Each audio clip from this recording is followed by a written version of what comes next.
Good afternoon. It's May 7th, 2023. We're going to be interviewing Diane Vanselow today. I'm Mitchell Vanselow, one of the interviewers. I'm Zach Lair, the other interviewer. And our cameraman is Nathan Delman. Okay, so to begin, how did your family get to Milwaukee in the first place? Well, my great-grandparents immigrated from Germany on my dad's side and my mother's side. My dad's side went to Jones Island, and my mother's side went to Milwaukee. And you said in the pre-interview that your dad, you're on your dad's side of the family, your grandfather, that would be... My great-grandfather was Jacob Moshe, and he was one of the first people to come to Jones Island. And this book is really interesting. It has, his name in here a lot, and he encouraged other people to come. Yeah. And so he was on Jones Island. My dad was born on Jones Island, married on Jones Island, and died on Jones Island. Wow. Yeah. And did you say that, I believe there's a picture of him in that book? Yep, there is a picture of my that would be grandfather. Your grandfather. My grandfather. Zoom in on that top right picture right there. Yeah. And he owned a tavern on Jones Island. Mm-hmm. That's very cool. That's a very cool picture. And the woman he married her name was Martha Moshe, Mm-hmm. and her dad was Jacob Moshe, who encouraged people to come. My dad was Rada, but he's in there too, the Radas. Yeah. Yeah. That's very cool. Yeah. So, where were you born? I was born in Milwaukee, December 29th, 1942, at St. Luke's Hospital. St. Luke's Hospital, all right. And where did you live when you were born? We lived on Washington Street between 10th and 11th. Okay. Do you happen to know what type of building you lived in? Like, was it an apartment or? No, it was my grandma owned a duplex on Washington Street, and then in the back there were two little cottages on the alley, and we lived in one of those cottages on the alley. So your grandmother, you said? Yeah, my great-grandmother, when they came here, they bought that property on Washington Street. So it was three houses. Okay. Mm-hmm. So you owned a good amount of property there, or your family did anyway. Yeah, on my mother's side. When did you start going to school? When I went to school, Mm-hmm. I went to, for 8 years I went to St. Patrick's School. Okay. And that's on 7th and Washington. And so we lived kind of on Washington between 10th and 11th, and so I walked to school every day. How old were you when you started going to school? Well, when I started, I was like 6. Pretty young. Mm-hmm. Yeah. Do you know what school you went to? I went to St. Patrick's Yeah. grade school. And you had 3 sisters? 3 sisters, yeah. Were they older or? No, I'm the oldest. Okay. Yeah. Did you walk with them to school or walk them to school? Well, first I had to walk myself. My next sister is 3.5 years younger than me. So I was walking alone pretty much.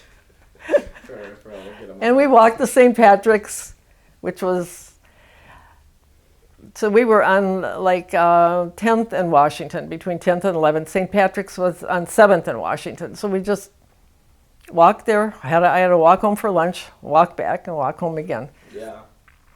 So I believe you, in the pre-interview, you mentioned something about pictures of St. Patrick's. Yeah. I have, let's see. What would be your earliest picture of St. Patrick's?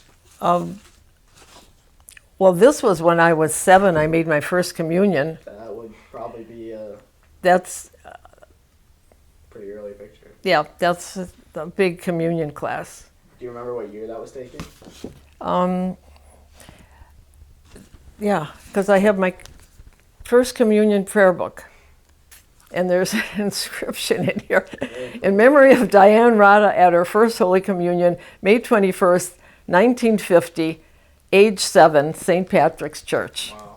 Very cool. In your communion class, were the kids in your class like from your school or like from all over?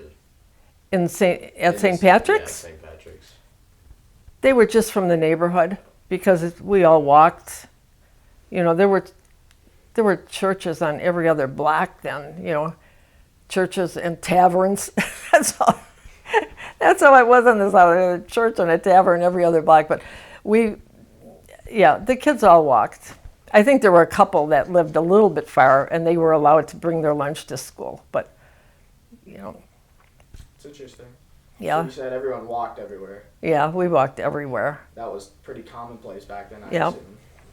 Did you guys like bike more than walk, or was it just more just walk? Well, we did. I mean, not to school but to school it was just walking all the time to grade school and to high school. But, you know, we had bikes around the neighborhood. We biked around and So how long were you at St. Patrick's? for 8 years. And I graduated in 1956. okay, and well, how old were you then? Then I think I was like 13, 13? maybe 13. What did you do in your free time when you were out of school during that time? When I was in grade school, we were just outside from morning till night. I mean, we did everything that nobody does now. We all played in the alley. I mean, I have a picture. This is part of the little alley gang. And you just went out in the morning and you came home.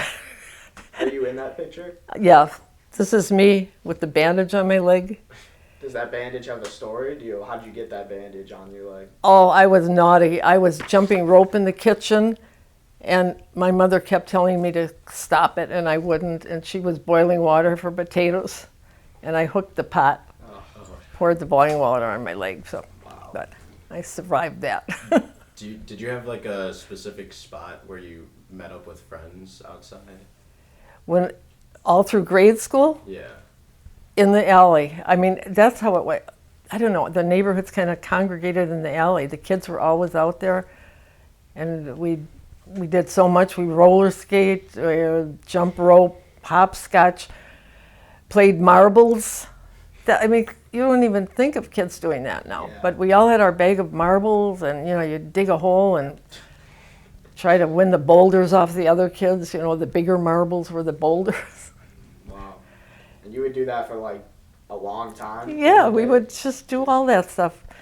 Wow. We traded comics every once in a while. Everybody would bring their comics over, sit on somebody's porch, and we'd trade, you know, the ones that you didn't have, that you wanted. stuff like that. Yeah. Yeah, it doesn't happen anymore. I mean, we'd go places. We would bike to Grand Park, and Grand Park, what would you do there? well, the whole bunch of us from the neighborhood, we would bike to Grand Park sometimes. That's in South Milwaukee. We Yeah. were like 8 years old. We all had a hot dog and a piece of bread, and we would bike there. We'd build a bonfire. We would go into Grand Park. I think there was a public beach at that time, but we would not go. We would go by the woods and by the steep cliffs. We'd park our bikes in the woods, and we'd climb down these cliffs to the beach where it wasn't even a beach. It was just like rocks on the water, and we'd spend the day down there swimming. None of us knew how to swim. There were no lifeguards. I mean, I'm surprised that we all lived. We'd make a bonfire, cook our hot dogs, and bike home. Wow. Did you have a specific like area that your parents like didn't want you to go, or like just a little section where you could go when you were younger? No, we could go. You know, we usually stayed in our own neighborhoods. Yeah, So you didn't really go anywhere besides parks or... yeah, we mostly Yeah. stayed with our friends right in our neighborhood. Yeah. How many people did you know in your neighborhood? Oh, you knew everybody then. I mean, you know, the neighbors all knew each other so well and knew each other's kids, and it was just, I mean, in the summertime, you know, there wasn't that much television, but, you know, there wasn't even that much on. Everybody sat outside. Nobody had air conditioning. You sat on the porch And the people, neighbors would walk up and down the street talking to each other. Yeah. And that's how it was. So let's get into high school now. So what high school did you go to? I went to South Division, which was on, I think, 14th and Mitchell Street. How did you like it there? It was okay. I just went there because my friends went there. You know, my 3 sisters, they all went to Catholic high school because that's where their friends went. But, you know, in South Division was fine. We walked to school every day. Did you look into other schools, or was like... No. I just wanted to go there because everybody I knew was going there. Everyone from the neighborhood. Mm-hmm. Yeah. What did you do in your free time during high school? Did that change at all, or was it still just playing in the alley? In high school, well, you know, you just walked over to your friend's house, went to football games, stuff like that. Yeah, we just would walk around. I mean, the neighborhood was safe. I had friends that lived down on 3rd and Orchard across the street from Ellen Bradley, you know, landmark. And to walk down their house and come home at 10 o'clock by myself was nothing. Now, you know, you wouldn't want to walk. Yeah. You wouldn't want to walk home at 10 o'clock, no. Probably not. Did you get, did you pick up work while you were in high school? Yeah, as soon as I turned 16, I got a job at Star Candy Company. That was in the 3rd Ward. I don't know just where that was, on Erie Street or something. All those old factories were down there. Yeah. So every day after school, I would get the bus and go down, ride to Star Candy Company and work for 2 hours. We didn't work all day Saturday, and then that whole summer I worked full time. Was that like a candy factory, or was Yeah. it a shop? Factory? It was a candy factory. They were well known for their candy cigarettes, which Oh, yeah. they don't make those anymore. And the Snurkles, I mean, you wouldn't know those, or these caramels that were, Like swirled on. yeah. What did you do there at the factory? I put the packs in back of me was a belt, and everybody just stood there flipping out the broken cigarettes, you know, about 3 people. I was in front, and I had to grab the packs. There were 4 green packs or 2 green packs and 2 red ones, and you had to quick, put like 4 of each into this thing, and it just chug them down, and it would push the cigarettes into them. So I had to go real fast with these, you know, and then they'd start yelling, more green, or more red packs, you know. But by the time you put them in there, then they'd had enough. So, but that's what I did all day, all summer, 8 hours a day, just fill the packs they were flat, and then you'd put them in there, and then they would open them up and put the cigarettes in them. Yeah. Do you know how much you got paid? No, I don't. I honestly don't know, but it was okay. It was all high school kids work there after school. How long did you end up working there? I worked at Star Candy Company when I was 16, and then that for maybe a year when I was 17 and a half, I graduated. But when I turned 17, the last semester, if you had enough credits, the school would find you a job. So that last semester, I only went to school a half a day, and they found me a job at National Savings, which was right on 7th and Mitchell, and we were like on 14th. So I went to school in the morning, and then I would just walk down to the savings and loan, and I'd work there till 5 o'clock. On Fridays till 8, and Saturday. And then when I graduated from high school, I just stayed there full time. Going back to the candy company a little bit, did you ever steal candy or take candy off the line that you would just kind of put in your pocket, or? No, because I didn't like the candy cigarettes. That's fair. That's a fair point. I mean, I'd come home from there, I was just white from starch. You know, those candy cigarettes, the starch was flying around. And would you say it was dangerous work? No, No machines that you could get caught in, or no, I don't think so. Mm-mm. But it was a really rickety old building. I mean, you had to go upstairs, this wooden floors just creaked. yeah, old factory. In fact, when I quit there and got my job at the Savings and Loan, that's when they stopped. They moved. Star Candy Company then moved to Pewaukee. I don't think they're around anymore. I don't think so. Yeah, I don't think so I either. think I went on Wikipedia and saw something about them closing in like the Yeah. early 2000s. Yeah. So yeah. Yeah. Wait, so what did you do at your next job? At where? The The savings and the loans. savings and loans. At the Savings and Loan? Yeah. Well, I started out as a teller, and then after that, I worked in the bookkeeping department. How long after after school did you stay with that job? Well, that whole semester, I worked. They were open till like, I don't know, 6 o'clock, I think, and on Fridays till 8. So every day, you'd start from noon and work till 5 or 6. Yeah. And then Saturday mornings. hmm How far? Like you said, you stayed there after school was over, though. Yeah, Yeah. when I graduated, you mean? Mhm. Yeah, then I just worked there full time. How long did you work there for then? Then I worked there 7 years. Oh, okay. Yeah. So how old were you when you left? You'd be. What? How old were you when you left that job? I was about 24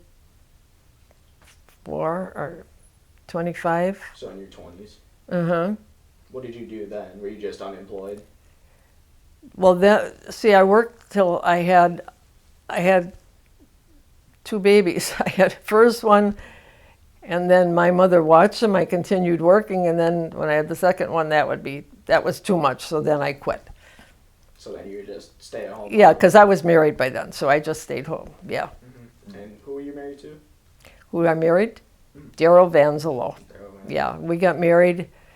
He was in the Marines, and he was in Vietnam, and then he came home and we got married. When did you move out of your original house? Well, the little cottage that we lived in on Washington Street, I was about 12, I think, and then my parents bought a house a half a block away on South 10th Street, and that was on South 10th between Washington and Scott, because the cottage was too small. I had twin sisters that were 10 years younger than me, so we were all in this little cottage, and then we bought the house on Scott Street, and then it was like shortly after that my grandma moved in with us too, so there was a lot of us in the house. When did you move out of that house, like to live on your own? Well, when I stayed in that house until I got married. And then when I got married, we moved into the big house on Washington Street that my grandma owned. We lived in the cottage when I was little, and she lived that was a duplex, so we lived upstairs there when we got married. Were you, would you say good friends with other people that lived on the other side of the duplex, or did you not really talk to them so much? That lived downstairs and stuff? Yeah, they were, all the neighbors we knew, they were all nice. Out of curiosity, how old were you when you got married? 23. That seems a little young for now, but was that commonplace back then? I think so, because a lot of my friends were about that age that got married, yeah. Yeah, that's pretty interesting. Mm-hmm. So what did you do after you moved into this new house with your husband? What did you do you just were a stay-at-home mom then at that point? Yeah, and he went to college because he had the GI Bill, and then he cut trees down on the side on weekends, cut trees down and trimmed them. So where did he work when he wasn't cutting trees? My husband? Yeah. came home from the military. Oh, so he was just. Yeah, he came right out of the military. We got married, and he started college and then went into the tree service with his brother. And did he start his own? Well, his brother always cut trees, and he cut trees for another tree service since he was like 15, and then they just did it on their own. I mean, he graduated from college, so he would just do the trees in the summer and on weekends. Yeah. This is going backwards a little bit, but how did you meet your husband? I met him, well, one summer we went water skiing. One of my friends, actually not from the neighborhood, but from St. Patrick's School, I still am friends with her. She had a cousin who lived in Brookfield. And so I would, years ago, if you'd go somewhere, you would always drag a friend along. I mean, when they went to visit her aunt, they always took me along, and her cousin was our age. So I knew him so well. And then over the years when we were in high school, he had a boat, and he'd go water skiing.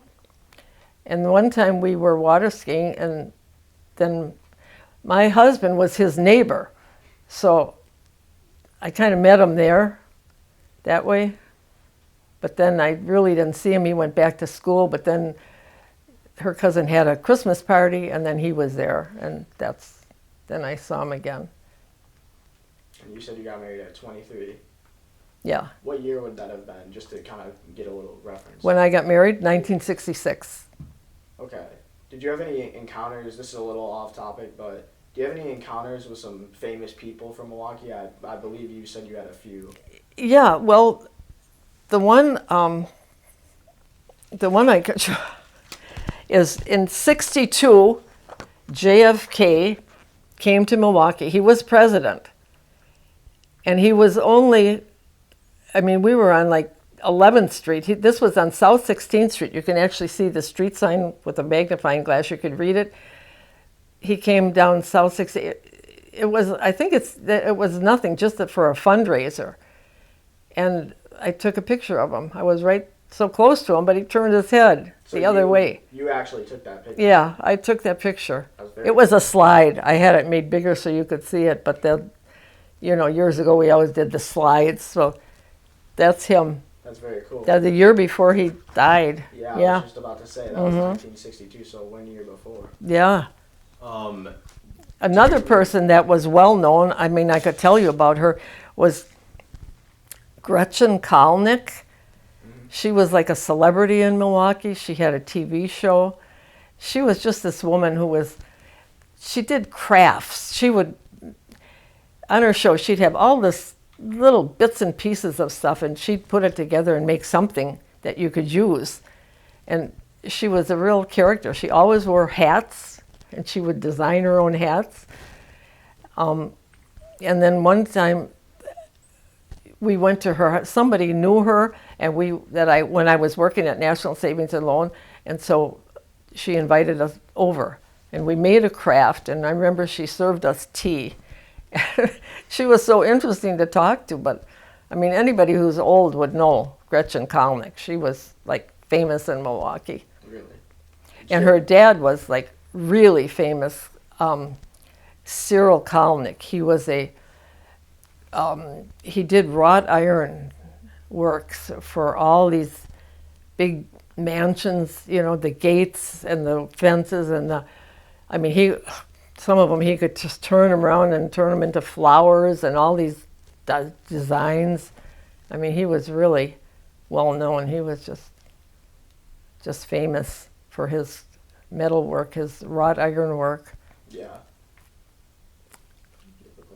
I was gonna ask about if you were ever in any like political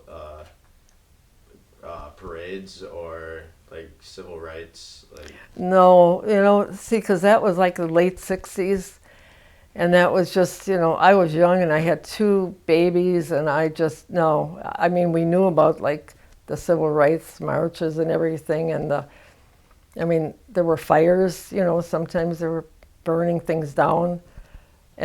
I remember my husband at that time, he had a truck and he was driving around with gallons of gas in it for the chainsaws, and he was like a little concerned, I shouldn't be driving around now with gas in the truck, but So that was during the riots of the 60s. yeah, during the then? riots and Yeah. everything, but I was mostly home with those kids.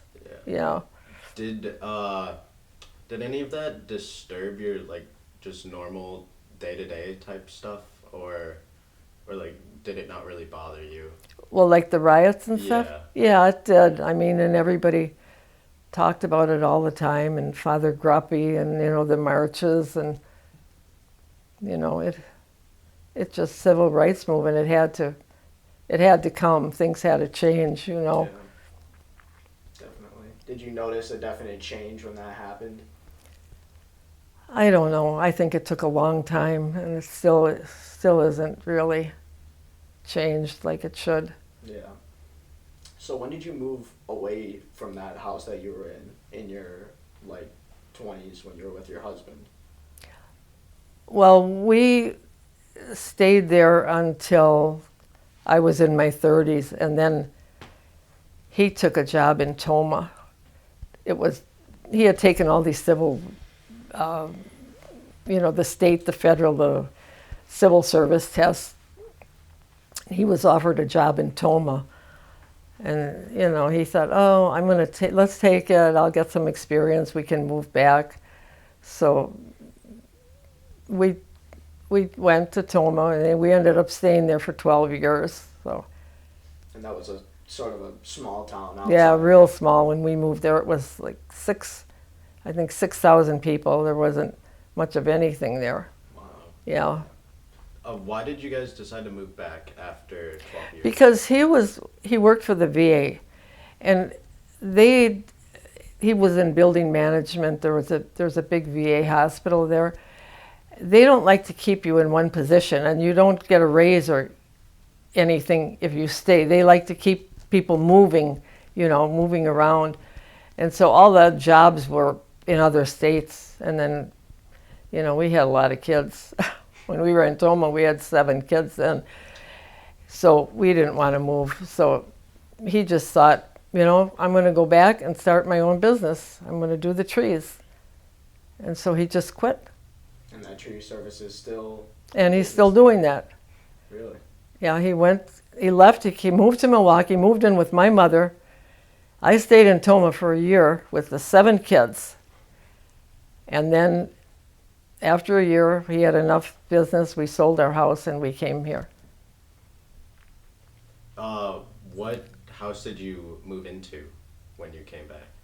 When we came back, we had this house that I'm in right now, we had it built. And while I was in Tomah, we were having this built. This was on some land that my father-in-law owned. So we had the lot.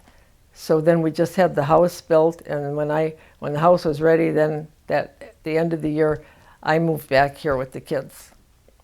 Was this like a relatively new area to be building, or? Yeah, it was really open. I mean, my father-in-law owned, I don't know how many acres here, and it was still all woods when we moved back. Now it's all built up. How did you feel about the highways getting built? When it started moving, everything started moving outwards into the suburbs. Out to the suburbs? Well, I mean, we pretty much stayed here. Then we were in the suburbs. I didn't have to go into Milwaukee too much then after that, because everything was right out here. Were the highways being built when you were in Milwaukee? The what? The highways? Yeah. Well, the freeway was. When we were living in Milwaukee, then they built the freeway. Yeah. Were there any, businesses that you enjoyed going to that were taken away, or any places you Well, went to there was one little church that I always went to, St. John's the Evangelist. I mean, I was from St. Patrick's, but my dad liked this little St. John's church. It was actually closer, a block away from our house. But when the freeways came, and that was in the late 60s, I think, then they tore that church down. Yeah, and I think you mentioned that church in the pre-interview. You said they had masses in other languages too. Yeah, that was a Slovenian church.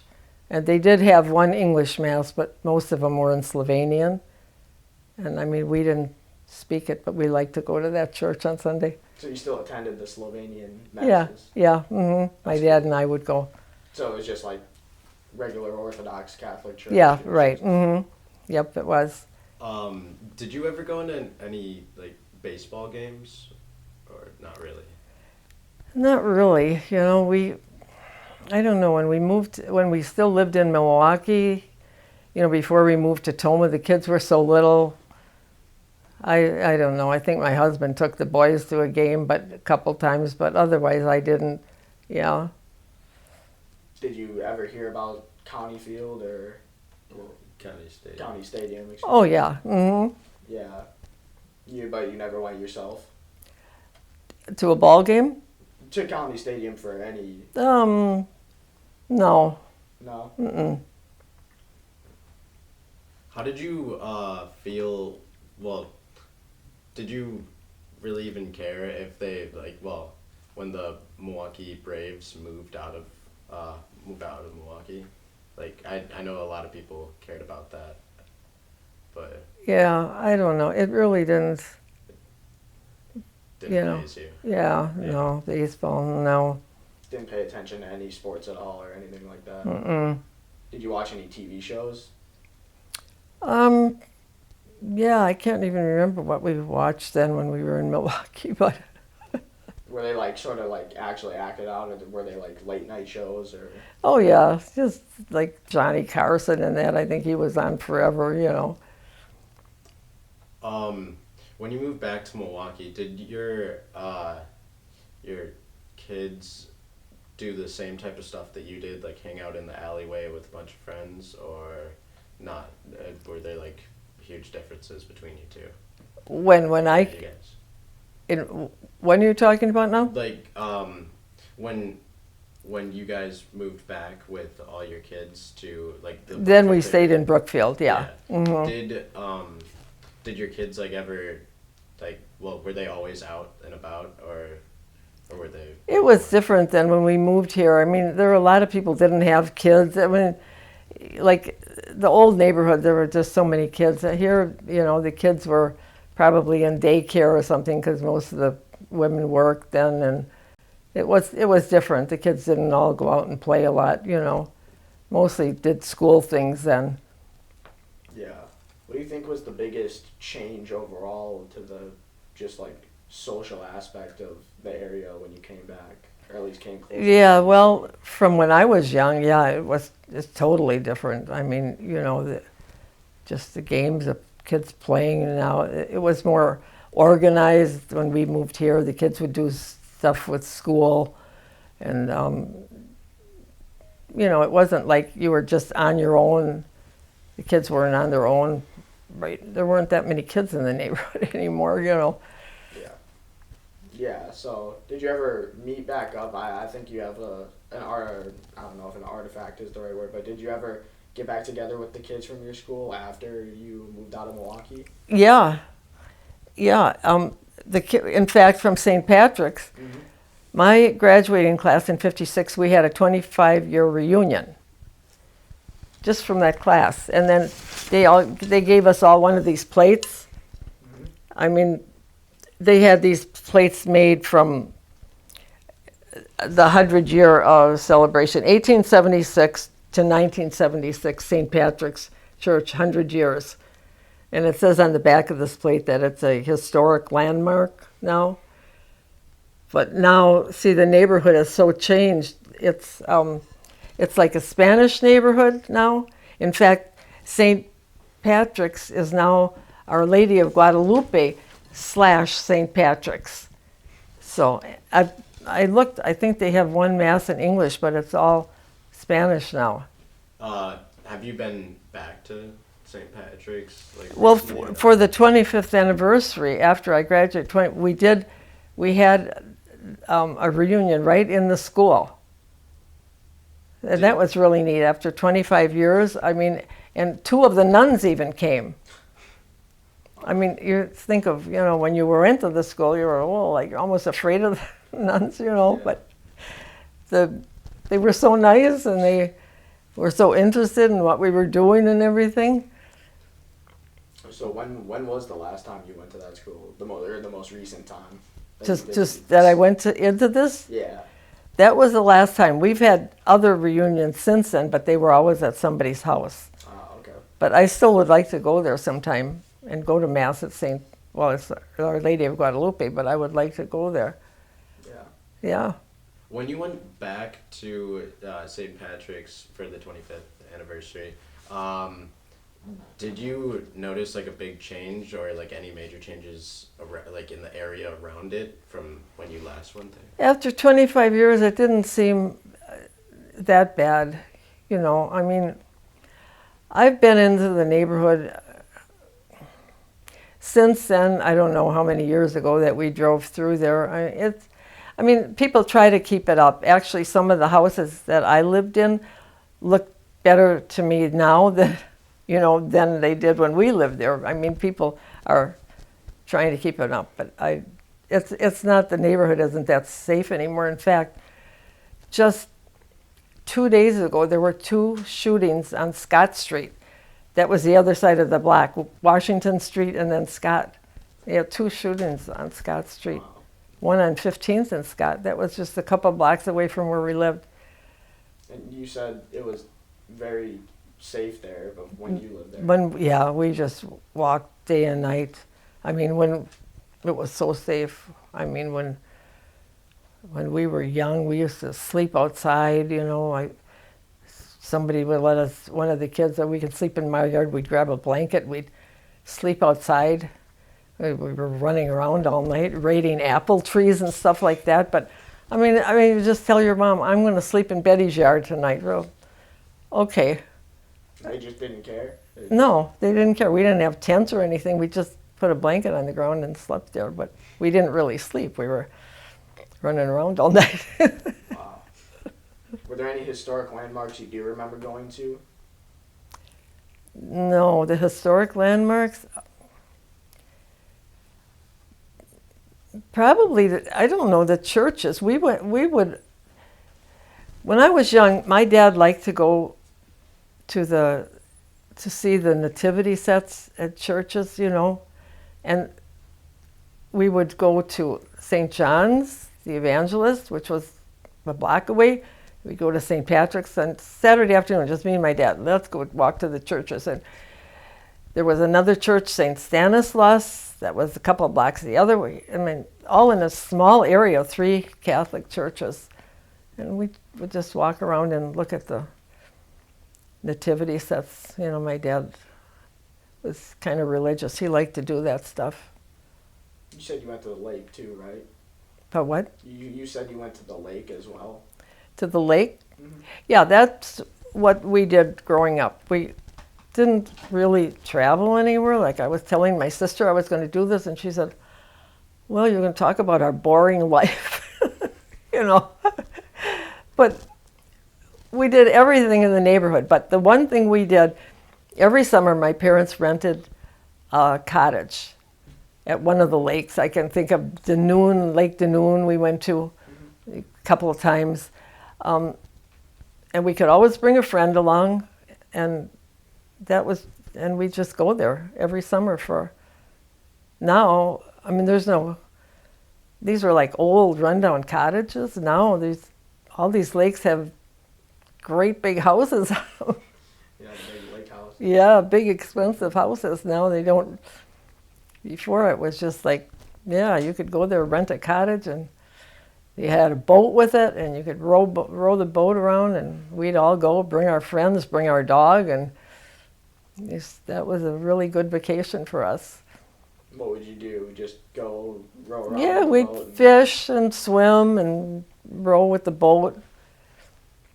Out of curiosity, what was your biggest catch at that lake? The biggest catch, probably about that big. You know what? That's still pretty good. Were there any other vacation spots that you went, or just? No, that was every year. How about Lake Michigan? Did you ever go there often? Well, we used to, before the twins were born, my twin sisters are 10 years younger than me, and then my other sister's 3.5 years younger. My mother would sometimes we'd just take the bus, just my mother and my sister and I, and we would go to South Shore and just spend the day, and then take the bus home. The South Shore, like the beach? Yeah, South Shore Beach, I forgot to ask, how was your relationship with your sisters? With my sisters? Yeah. Oh, it was great. Yeah. Did you guys like do everything together, or did you like have your? Oh no, we didn't. I mean, well, my younger sister, she was played with. I mean, my whole gang of the neighborhood and the alley kids. She was in there because she was similar, but the twins were 10 years younger, so yeah, they were in a whole different era, Yeah. Where did you go shopping? Were there any? To shopping, Mitchell Street. That was a really big, and my school was on Mitchell Street, South Division on 14th, and the Savings and Loan was on 7th. And in between there were all these stores. I mean, there were Schuster's, the Grand, Fields, Hills, Goldman's, all these department stores. And what did they sell? Well, Schuster sold everything. That was just like 3 floors, the department store, and Hills and Goldman's were the same. But then there was the Grand, that was more like a women's store, more exclusive, really nice clothes. And Fields was the same way. Did So, you have any? Oh, sorry. Continue. no, that was a nice area to shop in, Mm-hmm. Did you have any like food places that you would go to? Food places? Mm-hmm. No, I don't remember. We didn't really eat out a lot because I don't think there were there's not the fast food places like there are today. They just weren't. I mean, they just weren't, you just ate at home. Yeah. I mean, You didn't go out and ever get like a treat or something? once in a while we'd go to the Big Boy restaurant. Mm-hmm. That was well known for their cheesecake. I don't think they're not around anymore. Actually, I think one's coming back to Milwaukee. Yeah. Really? Yeah. Which, Oh, It's been a long time. Yeah, I can't it's- remember how many years, but yeah, I know there's one. yeah, that was. Another thing I thought about eating, but this isn't it. But when we were little, we used to go to the fruit boat. Did you ever hear of the fruit boat? Fruit boat. That was just a landmark. It was a boat on the river, I think on the end of Water Street. And you go on the boat and they had, I don't think the stores had that much produce. And they had every kind of fruit you could want. And we would just love to go down there with our parents, let's go to the fruit boat. And they had everything, peaches, watermelon, cherry. Then, of course, we wanted everything.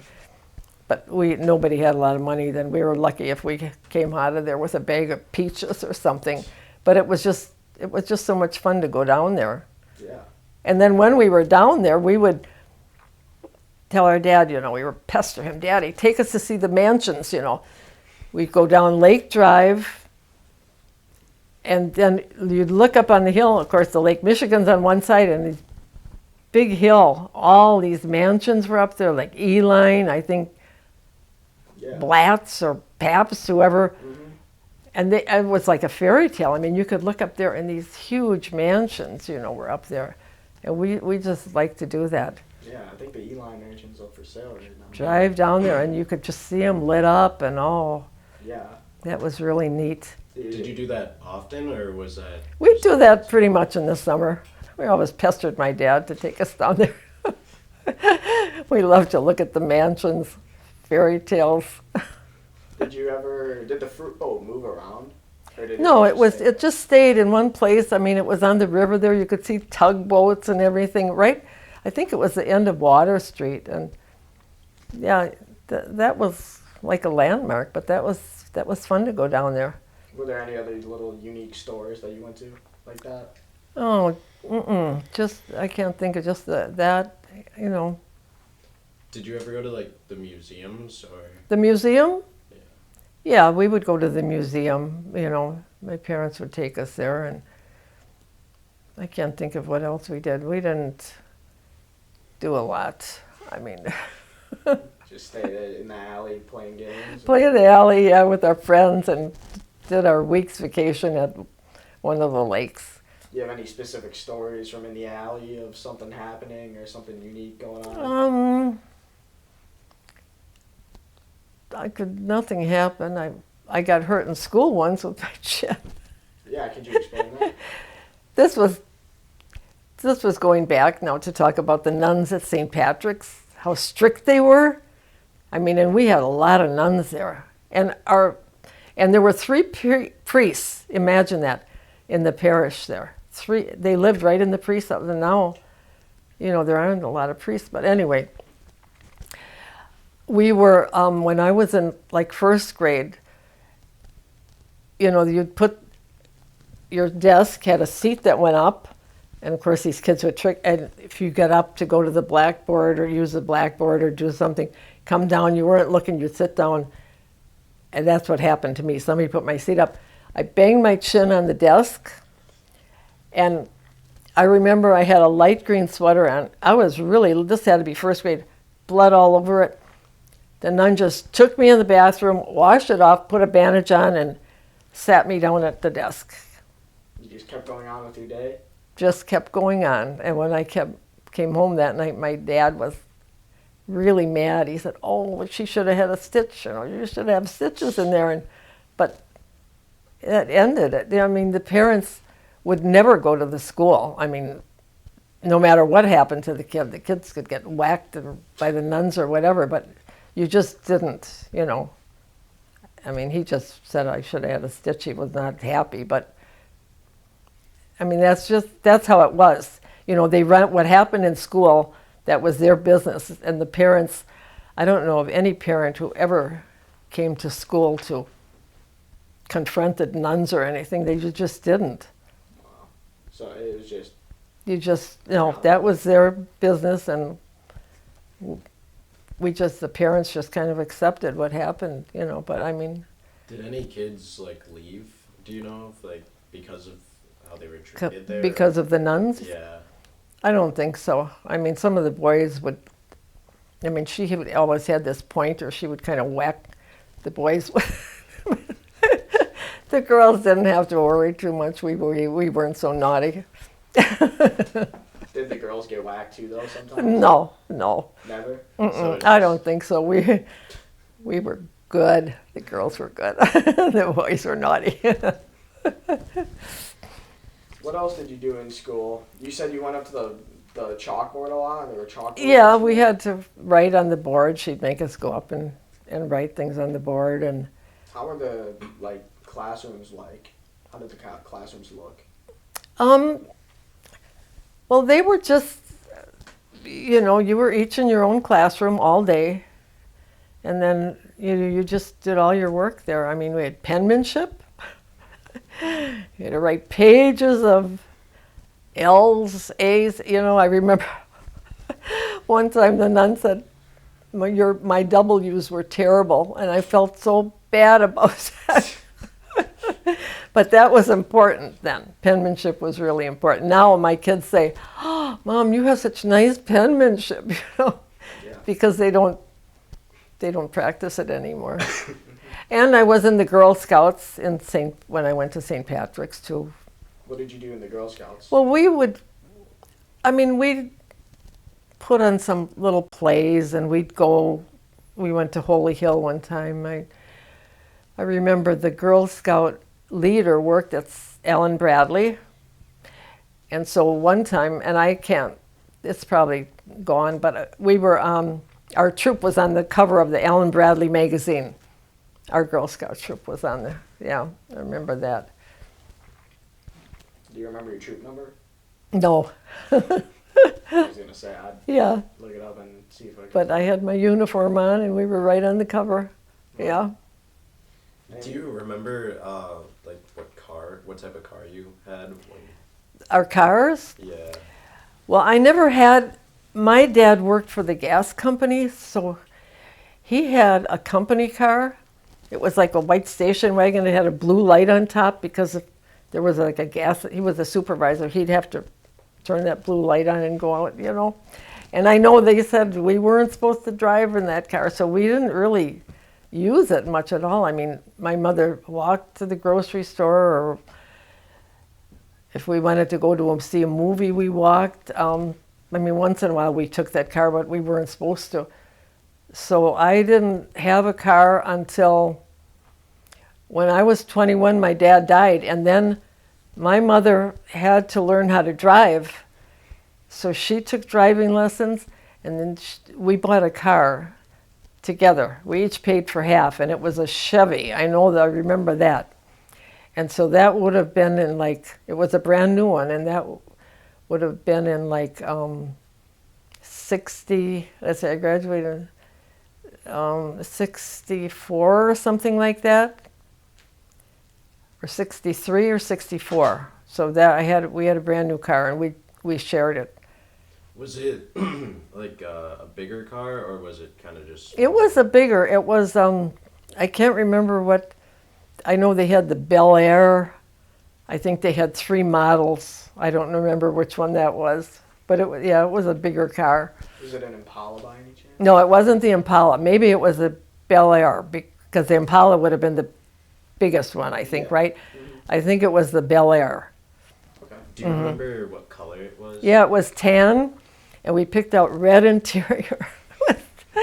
Tan, and the seats were red, and everything was in there was red. I don't know. So it was a pretty nice car. Mm-hmm. How much did it cost? I keep thinking it cost $3,000. Wow. That just sticks in my mind. I don't know. Did you have to work a lot more for it, or like to pay for half, or not really? Well, I had been working for a while, so I had money saved. So I just gave it to my mother, and we bought the car. And I just continued, walking to work and everything, and because I did save money. I was very thrifty when I worked, because when I was 21, I went to Europe for 3 weeks with 2 people that I worked with at the Savings and Loan. So I did have money saved up so we could do that. Was it just like a vacation, or? Yeah, we just wanted to go to Europe, and it was a tour. So we took a tour, the 3 of us. One of my girlfriends, and one was a guy. So, I mean, he was just a little older than us, a bachelor, but he came. But when we got back, right after we got back from the tour, he met a girl from the Savings and Loan and got married. So maybe just seeing how nice it was to travel with some women, he got married. But we just took a tour all over Europe. It was great. And I was 21 when I came home. Yeah, my dad was still alive, and then right after that, my dad died, yeah. Wow. So. And what hospital did you go to when he did die? You said, I remember. Well, he had an aneurysm in his brain, and I remember first there was Johnson Emergency Hospital, and that was on Wind Lake. And I keep thinking that was either on 16th or 13th and Wind Lake. And that was right kind of off Mitchell Street. It was all in the south side. And they took him there. And, continue. And then he went from there. The next day they transferred him to St. Luke's. And then they did surgery on him. And then he came home, I think maybe not even 2 weeks, and then it happened again. He had another one and he died. Yeah. How was the medical service there? Would you say it was good in Milwaukee at that time? Yeah, I think so. He had this neurologist did his surgery, and he just said the clip came off or he had another one. So we never knew what really happened, but that's. Do you know where you had his funeral? Yeah, his funeral was at Borkward on National Avenue. I think it was around 18th and National.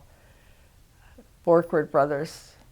And then he went to St. Adalbert Cemetery to be buried, yeah. But that was rough because then my mother never worked. She was alone with the twins, were 11, when he died, so.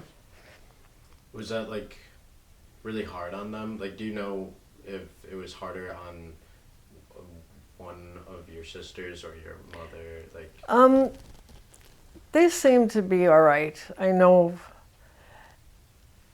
when I worked at the Savings and Loan, they gave me a huge raise, and I know that was to help my mother out, at the time. But she got by. And then, of course, my grandma was living with us too. Yeah, I forgot to tell you, most of my life, well, from probably about the time I was like 12, my grandma lived with us too. So we had a house full. That's interesting. You said the Savings and Loans place gave you a raise after Yeah. your father passed? Yeah. Really? Yeah, and they did that just, they were so nice there, those people, yeah. was that like a common thing for them to do? Like, if somebody was going through a really like hard time in their life? No, I don't think so, but I don't know, but they did, and it was really nice. Wow. So you just had that kind of work relationship? Yeah, it was like a family. It was really like a family. The name Fonz was the name of the people, and there was a Fonz and Company that did insurance, and then part of them broke away and started National Savings. I mean, they were just so well known on the South Side, the Fonzes. But yeah, when I worked, it was just, there was always something going on every weekend, a party, or we'd go out to the tavern for drinks afterwards. I mean, it was just always something going on. Do you have any stories from like the taverns or any specific moments you remember? Or just... Well, we used to go to the Ram's Head a lot. That was right down on 2nd Street near the river. It was nice. Yeah. We used to go there, and I mean, everybody that worked at the Savings and Loan, we all went out together. It was really like a big family. I mean, you'd never find that now. Just everybody. Was it just like dinner and drinks, or was it like drinks just mostly after work, like with everybody? Like what, drink? Yeah, like alcoholic, like beer. Well, we would go just mostly to sit around and talk, and go to a bar, drinks. What else did you do in your leisure? Like, did you go to any concerts out of curiosity? No, I don't think so. I don't know if there were. When I was working, I don't think there were, that many like concerts that people came around. Yeah. Not that many musical performances or anything like that? I can't think of anybody that I saw then. Later on we did, when I was older, but then I can't really think of anybody. I was going to show you my Elvis Presley fan club card, but I found that I was a member of the Elvis. I still have the card. I'm a member of the Elvis Presley fan club. Yeah, I mean, that it. Was Summerfest like a big thing later, or not really? No, because that was so much different. Summerfest, now was, I don't know when they started that. That was down in the old Third Ward, and that's where we used to go down to the Third Ward for festivals. They had all these religious festivals down there all the time, and rides and sell stuff. And ever since I was probably 3 years old, I would go with my dad, and then we'd go later on with my friends. Going back to religion, I think there was one more thing you wanted to show us. That was your Missal, I believe it was. Oh yeah, after, I don't think you guys even know what a Missal is. Do you know? I don't. See, after the prayer book, this one I got another inscription when I was 10 years old. Everybody went to church with their missals.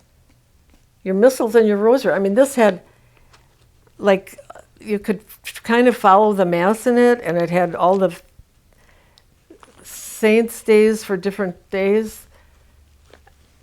I So mean, it's different than the Bible, like. yeah, it's just, and these were so popular. Everybody in school had one. I mean, and I don't know.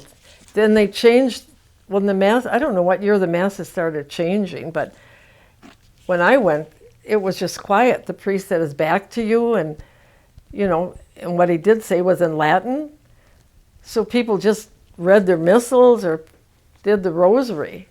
There was no participation. Now it's all different, with the mass. It's all participation. But yeah, I mean, everybody had, I don't think anybody even remembers these, but everybody had a missal.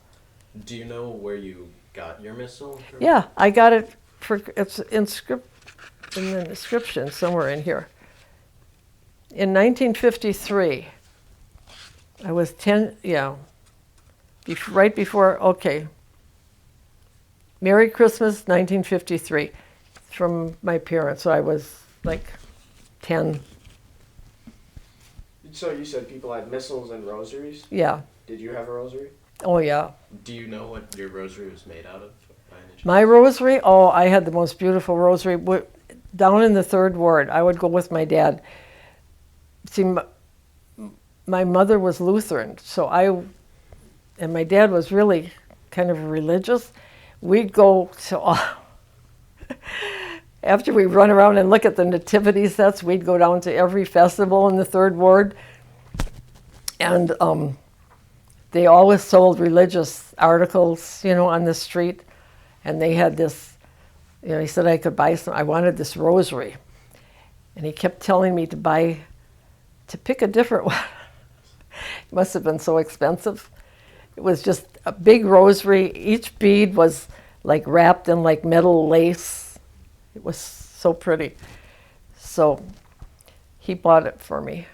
You don't know the cost though? No, but I had a little piece of it. I can't even find. I think I wore it out. I was so proud of it. I couldn't wait to get to church to start praying on that rosary. And you had it for like how long until it like started wearing down? The rosary? Yeah. Oh, I had it for so many years. But, you use it every day because we had to go to Mass every day and sit in those straight rows. That's what I was telling Mitch. We had to be in St. Patrick's School for 8 years, 4 people to a pew. First the girls, and then in back of them the boys, and then in back of the boys the nun. And if you weren't, from where she looked, she always said she wanted to see 4 lines. And if one person was a little too close to the next person, she would come up from her back and jerk you over to where you were supposed to be seated. Did you feel like going to church every day was like somewhat annoying, or did you like it? No, it was okay, except on Tuesdays was benediction, so then we knew, oh, it's Tuesday. We have to stay an extra 15 minutes. What was benediction? That's where they would just like walk around with the incense and do some other stuff. It was a little bit longer Mass on Tuesday. But So you said the masses were like, you didn't even really get talked to by the priest that much, and what he said was in Latin? oh yeah, the priest, there was a communion railing. Did you guys even know that? I'm not. No, I don't. Every church had, and it was marble. Ours was marble. All across the front of the church was a communion railing. When you went up to communion, everybody knelt and filled up the whole row. You knelt. And then the priest would come and give you communion. And the priest was in back of the communion rail, and his back was always turned to you. He said the Mass, and it was in Latin, and it was just quiet, and what he did say was in Latin. So it was just entirely different. Now when they changed it and the priest faced the people, that was so different. When did they change that? Yeah, I don't know what year that was, but I know at the time our priest, I can't remember, said that a lot of people object. They like the old quiet way, where the priest with his back turned you just saying Mass, and Yeah. Did you have to learn Latin, like at school, for? No, I didn't. I know we could have probably maybe taken it in high school, but no, everything was in, the whole Mass was in Latin. So did you like understand it very well? No. Or no? That's why everybody just brought their prayer books along and read. I mean, you didn't really participate that much in the Mass. You know, the priest was saying it and you were just there with his back towards you. And, you know. Did you ever sing? Were there ever like songs that you could, the whole church sang together? Or? Is that we sang in church? Yeah. Yeah, and a lot of them are some of them are the same. And we had a lot of processions and stuff, you know, I mean, the church was like so important. Everybody went to church in our neighborhood. I mean, you would see people just walking, you know. On Sundays, the men got dressed up with suits and hats and went to, I remember even on Mother's Day, you'd see all the men in the neighborhood. You would either wear in their lapel either a white or a red carnation if your mother was living or dead. And on Mother's Day, you see all the men in the neighborhood walking to church with a carnation in their lapel. So which one meant like living or dead? Like, I don't know. Maybe the white one meant you were dead. I think. I don't know. It's terrible. I can't remember. But I mean, can you believe that? Yeah. You'd see all these, and everybody got dressed up to go to church. I mean, on Sunday, dressed up.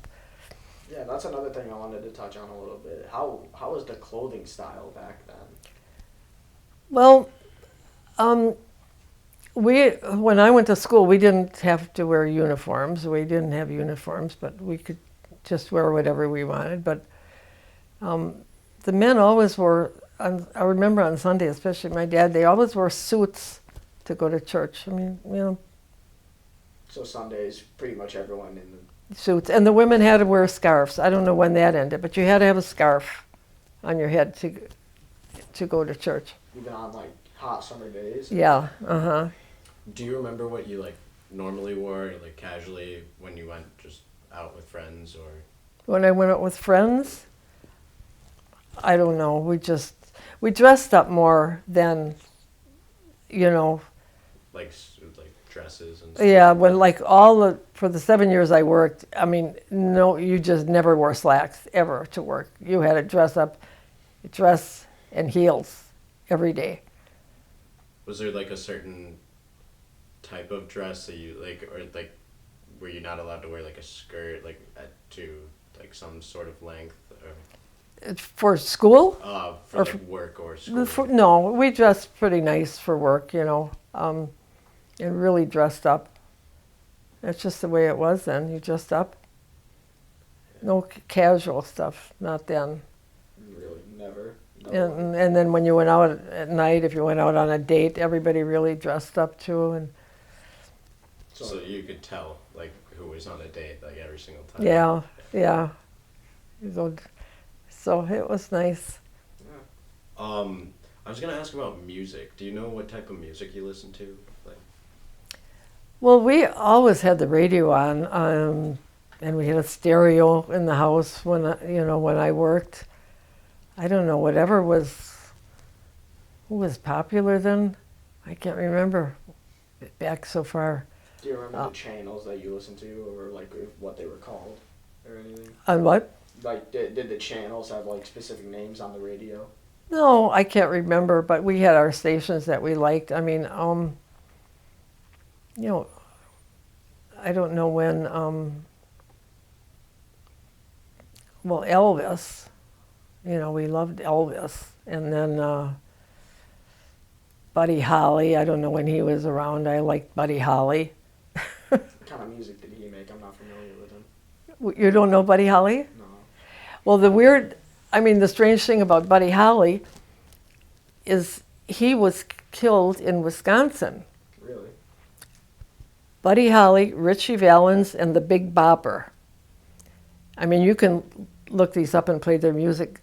They were leaving East Troy. What's that place in East Troy now, where they ski and they had all the festivals there? I'm not sure. I'm not familiar. I can't think of the name of it.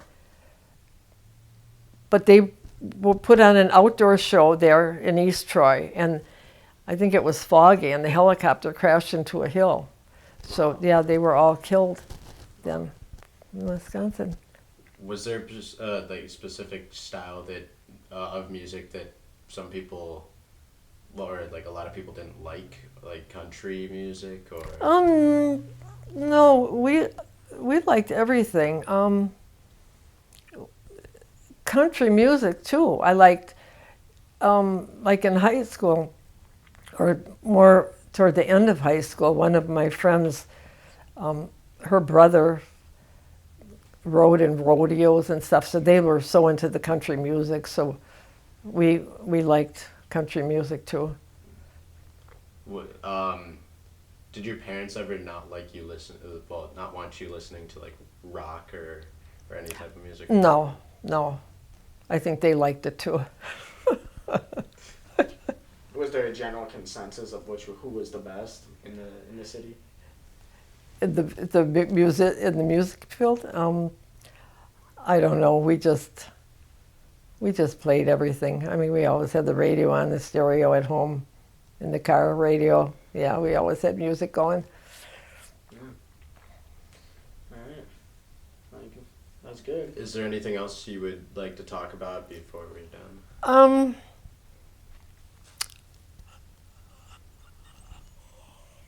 I don't know, just the difference. I mean, the difference is like night and day from when I was young to what it is now.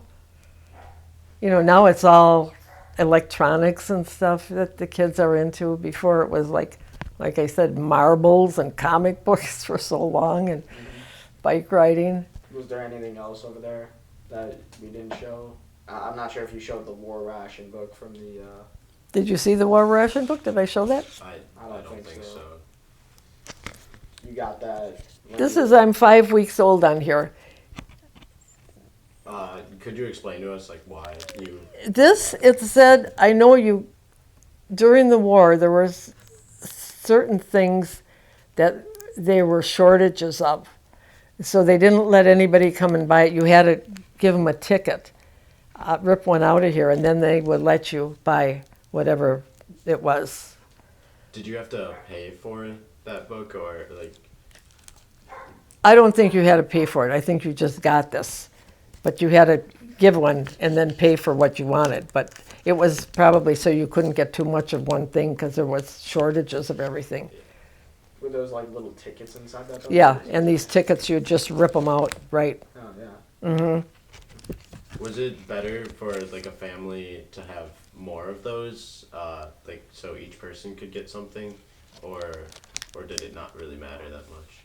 I don't know. I think probably during the war, everybody was really careful, you know, because it says on the back of it, if you don't need it in big print, don't buy it, you know, because everybody had to really watch and conserve.